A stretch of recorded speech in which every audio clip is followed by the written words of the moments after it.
Notre série que nous allons intituler Apocalypse, les livres qu'il nous faut. Voilà, chers amis, que le nom du Seigneur soit béni. Nous revoilà encore pour continuer notre suite d'enseignements sur les livres d'Apocalypse. Nous avons intitulé cette série de formations Apocalypse, les livres qu'il nous faut. Nous avons vu la fois passée les droits des rachats et donc son accomplissement dans le Nouveau Testament, dans la vidéo passée. Et aujourd'hui, je voudrais nous proposer un sujet très important, un sujet vraiment très merveilleux, les 70 semaines de Daniel. Parce que vous savez que nous sommes arrivés au chapitre 5 du livre d'Apocalypse. Dans le livre d'Apocalypse, on nous parle d'un livre scellé des 7 sceaux. Et pour bien comprendre la doctrine des 7 sceaux, bien aimé, il est très important de pouvoir étudier, n'est-ce pas, les 70 semaines de Daniel, parce que en étudiant les 70 semaines de Daniel, ça vous permet justement de pouvoir vous situer, n'est-ce pas, en ce qui concerne les temps. En quelle période les 7 sceaux seront ouverts. Alors, je voudrais ici nous proposer la lecture de Daniel, le chapitre 9, à partir du verset 21 jusqu'au verset 26. N'oubliez pas que pour comprendre le livre d'Apocalypse, il faut avoir l'habitude de lire ces livres. Et puis, pour comprendre le livre d'Apocalypse, il faut écouter les enseignements sur ces livres. Lisons, chers amis, Daniel, le chapitre 9, à partir du verset 21 jusqu'au verset 26. La Bible dit: « J'ai parlé encore dans ma prière quand l'homme Gabriel que j'avais vu précédemment dans une vision s'approcha de moi d'un vol rapide au moment de l'offrande du soir. Il m'instruisit et s'entretint avec moi. Il me dit: Daniel, je suis venu maintenant pour ouvrir ton intelligence. Lorsque tu as commencé à prier, la parole est sortie et je viens pour te l'annoncer car tu es un bien-aimé. Sois attentif à la parole et comprends la vision. 70 semaines ont été fixées sur ton peuple et sur ta ville sainte pour faire cesser les transgressions et mettre fin au péché, pour expier l'iniquité et amener la justice éternelle, pour sceller la vision et les prophètes et pour oindre le saint des saints. Sache-le donc et comprends, depuis le moment où la parole a annoncé que Jérusalem sera rebâtie jusqu'à loin au conducteur, il y a 7 semaines. Dans 62 semaines, les places et les fossés seront rétablis, mais en des temps fâcheux. Verset 26. Après les 62 semaines, un oint sera retranché et il n'aura pas de successeur. Le peuple d'un chef qui viendra détruira la ville et les sanctuaires, et sa fin arrivera comme par une inondation. Il est arrêté que les dévastations dureront jusqu'au terme de la guerre. Alors, vous avez entendu, bien aimé, vous avez suivi la lecture au verset 24, on dit 62 semaines ont été fixées sur ton peuple et sur la ville sainte. Or, quand vous lisez Apocalypse 5, on nous parle d'un livre qui avait été scellé de 7 sceaux et personne n'était trouvé digne de prendre le livre, d'en rompre les sceaux. Et c'était seulement l'agneau de Dieu qui a été trouvé digne pour prendre les livres et en rompre les sceaux. Et ces livres étaient scellés de 7 sceaux. Alors, pour comprendre la doctrine des 7 sceaux, comme je l'ai dit à l'introduction, c'est très important d'étudier la doctrine des 70 semaines de Daniel. Et à propos des 70 semaines de Daniel, je voudrais que nous puissions retenir 9 choses. J'ai dit, nous devons retenir 9 choses à propos des 70 semaines de Daniel, parce que Daniel dit, l'ange dit à Daniel, 70 semaines ont été fixées sur ton peuple. Alors, la première chose que je voudrais que vous reteniez, c'est que la compréhension du mystère des 7 sceaux, son contenu et la période de son accomplissement passe par la compréhension, mes amis, de la prophétie de Daniel sur les 70 semaines. Je reprends. La compréhension du mystère des 7 sceaux, son contenu et la période de son accomplissement passe justement par la compréhension de la prophétie de Daniel sur les 70 semaines. Ça, c'est la première chose. La deuxième chose qu'il faut retenir, c'est que les 70 semaines de Daniel, chers amis, les 70 semaines de Daniel sont appelées par les théologiens la colonne vertébrale de la prophétie biblique. Les 70 semaines de Daniel sont appelées par les théologiens, n'est-ce pas, la colonne vertébrale de la prophétie biblique. Pourquoi?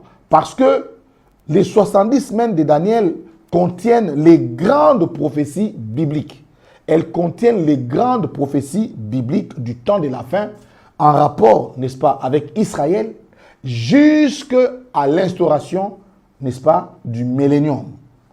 Toutes les prophéties concernant, n'est-ce pas, le temps de la fin jusqu'à l'avènement du millénium, toutes ces prophéties-là, bien-aimés, se passent dans cette période de 70 semaines. C'est comme ça qu'on appelle les 70 semaines de Daniel la colonne vertébrale des prophéties bibliques. Gloire au Seigneur.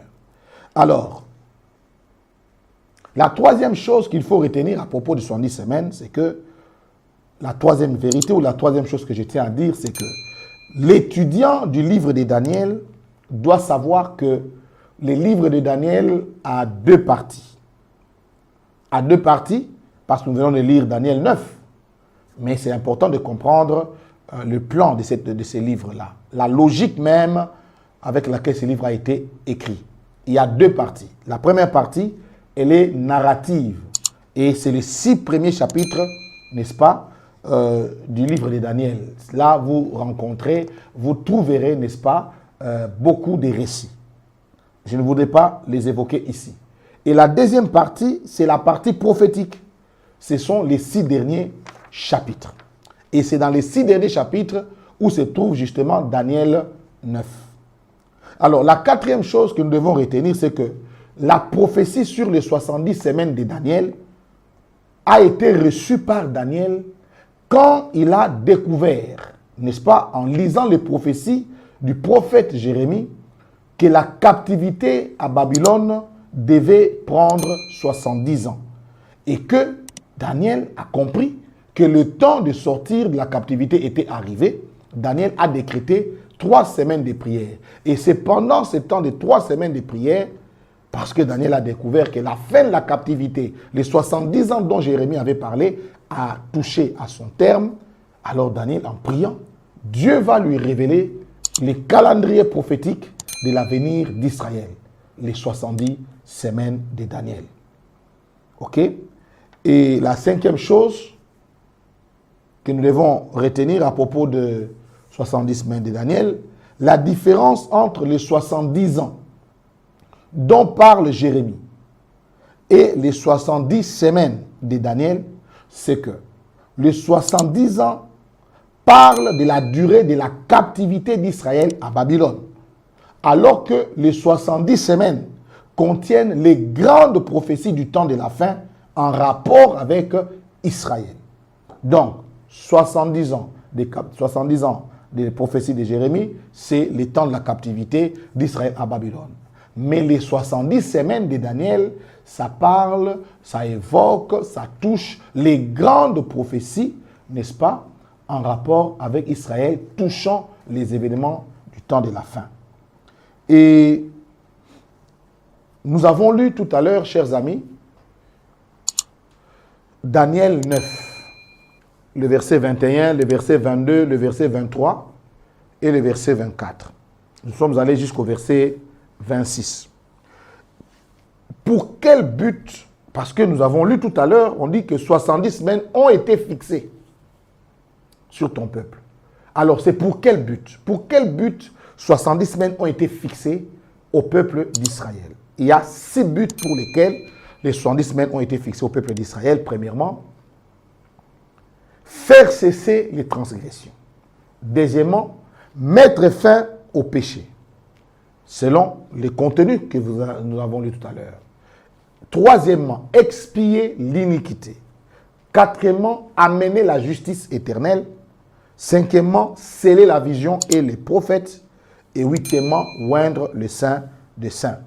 Au fait, en un mot, Les 70 semaines ont pour but la rédemption de Jacob.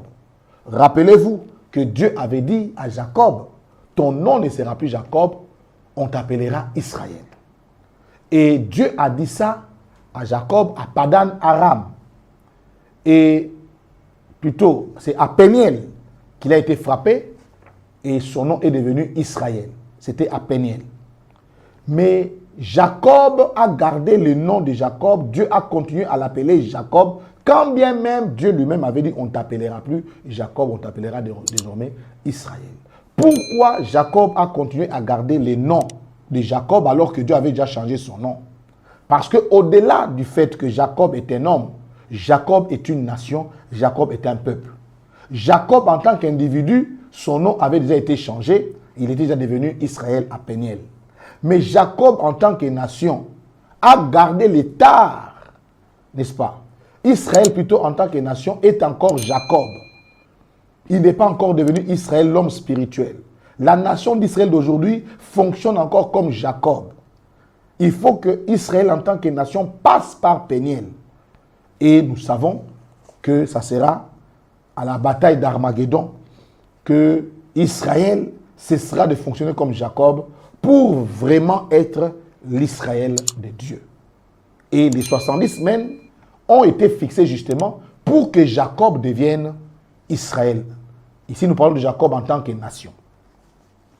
Alors, ça c'est la 6e chose. Et la 7e chose à retenir, c'est que les 70 semaines ont 2 grandes parties, frères et sœurs. Les 70 semaines de Daniel ont 2 grandes parties. La première partie, elle a une durée de 69 semaines. D'après Daniel 9, 25, la Bible dit « Sache donc et comprends, depuis le moment où la parole a annoncé que Jérusalem sera rebâtie, jusqu'à loin au conducteur, il y a 7 semaines. Dans 62 semaines, les places et les fossés seront rétablis, mais en des temps fâcheux. » Vous faites 62 et les 7 semaines, ça fait 69 semaines.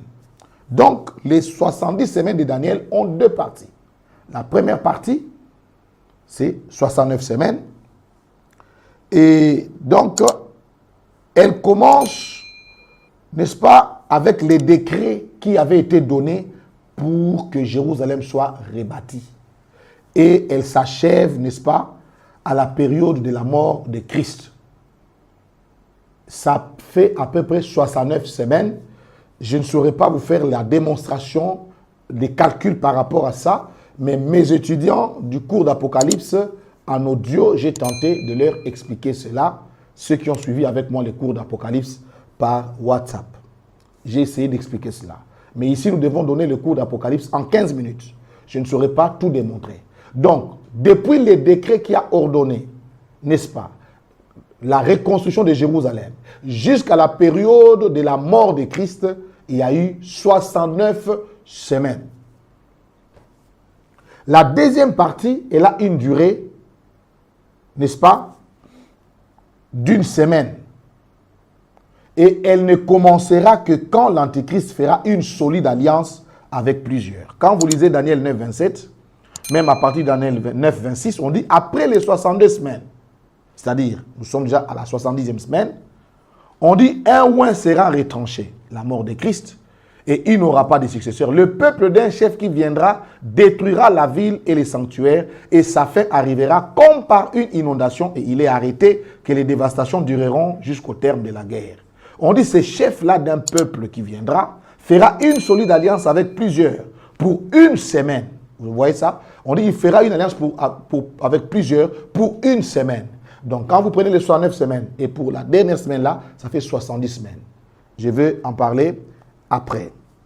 Alors, la 8e chose qu'il nous faut retenir, c'est que chaque semaine étant une semaine prophétique, c'est-à-dire avec une durée de 7 ans, la première partie ayant 69 semaines va prendre 483 ans. D'après certaines sources et certains calculs, le décret dont parle Daniel 9, 25 a été signé, frères et sœurs, en 444 avant Jésus-Christ et s'est achevé aux environs de l'an 33 après Jésus-Christ, ce qui fait 483 ans. Je reprends. D'après certaines sources et certains calculs, le décret dont parle Daniel 9, 25 aurait été signé en 444 avant Jésus-Christ et s'est achevé aux environs de l'an 33 après Jésus-Christ, ce qui fait 483 ans, donc 69 semaines. Alors, la 9e chose, et ceci est très important, entre la 69e semaine et la 70e semaine, il y a ce qu'on appelle un intervalle de temps qu'on appelle la théorie de l'intervalle. Le temps qui sépare la 69e semaine et la 70e semaine est appelé par les théologiens le temps de la grâce, le temps de l'Église sur la terre. Frères et sœurs, je précise, entre la 69e semaine et la 70e semaine, il y a un temps d'intervalle, c'est le temps de la grâce, c'est le temps de l'Église. La théorie de l'intervalle est soutenue par Jésus-Christ lui-même, parce que quand Jésus-Christ évoque la prophétie d'Ésaïe au moment de son discours programme dans Luc 4, il s'arrête à l'année de grâce et il ne parle pas du jour de vengeance. Il dit, l'Esprit du Seigneur est sur moi. Il m'a oint, il dit, pour proclamer une année de grâce. Alors que le prophète Ésaïe continue par dire un jour de vengeance. Mais le Seigneur Jésus-Christ s'arrête à dire une année de grâce. Et il replie les rouleaux. Il n'a pas parlé du jour de vengeance parce que par rapport à sa première venue, il était venu proclamer une année de grâce. L'année de grâce, ce n'est pas une année de 360 ans ou 365 ans, mais c'est plus une année prophétique. C'est une durée, les temps de la grâce, les temps de l'Église sur la terre. C'est dans ces temps-là que se situe, bien-aimé, donc 69e semaine et 70e semaine, c'est le temps de la grâce. Israël a rejeté le Messie et l'évangile est prêché aux nations pour que la jalousie d'Israël soit excitée. C'est le temps que nous vivons actuellement. Alors, il y a quelques remarques importantes avant que je ne puisse clôturer la vidéo, la matière d'aujourd'hui, la vidéo d'aujourd'hui. Je voudrais faire 4 remarques importantes, bien aimées. La première remarque, selon Daniel 9, 24, on dit 70 semaines ont été fixées sur ton peuple et sur ta ville sainte pour faire cesser les transgressions et mettre fin au péché. Selon Daniel 9, 24, les 70 semaines de Daniel ne concernent pas le non-juif. Les 70 semaines ne concernent pas le non-juif, mais c'est le calendrier que Dieu avait mis en place pour la rédemption de la nation d'Israël. Je l'ai dit tout à l'heure, Israël fonctionne comme Jacob. Il n'a pas encore changé son identité, il a encore l'état de Jacob en tant que nation. Et Dieu a fixé les 70 semaines, non pas aux nations, mais c'est pour Israël. C'est le calendrier prophétique de Dieu pour Israël. 69 semaines sont déjà écoulées, nous sommes dans les temps de la grâce, et la 70e semaine va commencer, selon Daniel 9, 27, lorsque le peuple, le chef d'un peuple viendra pour faire alliance avec plusieurs. Alors là commencera la 70e semaine de Daniel. Alors, deuxième remarque, j'ai dit, les 69 semaines que Dieu avait fixées à son peuple n'ont pas permis à Israël, frères et sœurs, de revenir à son Créateur. Malgré les différents jugements par lesquels Dieu l'a fait passer, la déportation à Babylone, toutes ces choses, Israël n'est pas revenu à l'Éternel. Et même que quand le Messie est venu, Israël a rejeté le Messie. Et jusqu'aujourd'hui, quand vous allez dans le pays de la Bible, on ne croit pas que Jésus est le Christ. Vous voyez? Alors, la troisième remarque, la dernière semaine de Daniel couvre la période de l'ouverture des 7 sceaux. La dernière semaine de Daniel, la 70e semaine de Daniel, c'est la période de l'ouverture des 7 sceaux. C'est comme ça que, en parlant des 7 sceaux, nous ne pouvons pas éluder la doctrine des 70 semaines de Daniel. Et enfin, la quatrième chose, l'endurcissement d'Israël a ouvert les temps de la grâce. Israël, pour avoir rejeté le Messie, son endurcissement de cœur a ouvert les temps de la grâce. Dieu s'est tourné vers les non-juifs. Quand vous lisez la parole de Dieu Le Seigneur dit lui-même, allez, faites de toutes les nations des disciples. La grande commission a commencé lorsqu'Israël a rejeté l'offre de l'évangile. Rappelez-vous de la parabole, n'est-ce pas, des noces, ceux à qui les noces ont été préparées ont refusé l'offre, la parabole du repas. Le repas était prêt, mais ceux pour qui les repas avaient été préparés, ils ont rejeté les repas, chacun était occupé à autre chose. Et on s'est tourné vers les estropiés, on s'est tourné vers les boiteux, et c'est ce qui se passe actuellement. Israël a rejeté l'offre de l'évangile pour son salut, et Dieu s'est tourné vers les nations. L'endurcissement d'Israël a ouvert les temps de la grâce. Alors, ceci va nous conduire à parler dans la prochaine vidéo, n'est-ce pas, de la doctrine de l'olivier sauvage et de l'olivier naturel. Est-ce que l'Église a pris la place d'Israël? Est-ce que Israël est rejeté pour toujours? Il est important que les gens comprennent ces choses. Est-ce que vraiment l'Église a pris la place d'Israël? Est-ce qu'Israël est rejeté pour toujours? Alors, c'est dans la doctrine de l'olivier sauvage et l'olivier naturel, dans Romains 11, que nous avons la réponse. Pour comprendre qu'est-ce qui se passe entre la 69e semaine et la 70e semaine. Quelle est la place? Comment Israël va fonctionner dans ces temps-là? Et pourquoi Israël va fonctionner de telle manière ou de telle autre manière? Dans quel but Israël va fonctionner de telle ou telle autre manière? Nous allons comprendre cela dans la prochaine vidéo où nous allons parler de l'olivier sauvage et de l'olivier naturel. Nous vous remercions beaucoup et je vous prie de pouvoir partager, frères et sœurs, cette vidéo à vos amis, à ceux qui vous sont chers, ceux qui aiment les études bibliques. Vraiment, partagez cela et surtout, n'oubliez pas d'aimer, surtout, n'oubliez pas de vous abonner dans notre chaîne YouTube Vision Amos. Que Dieu vous bénisse. Bye bye.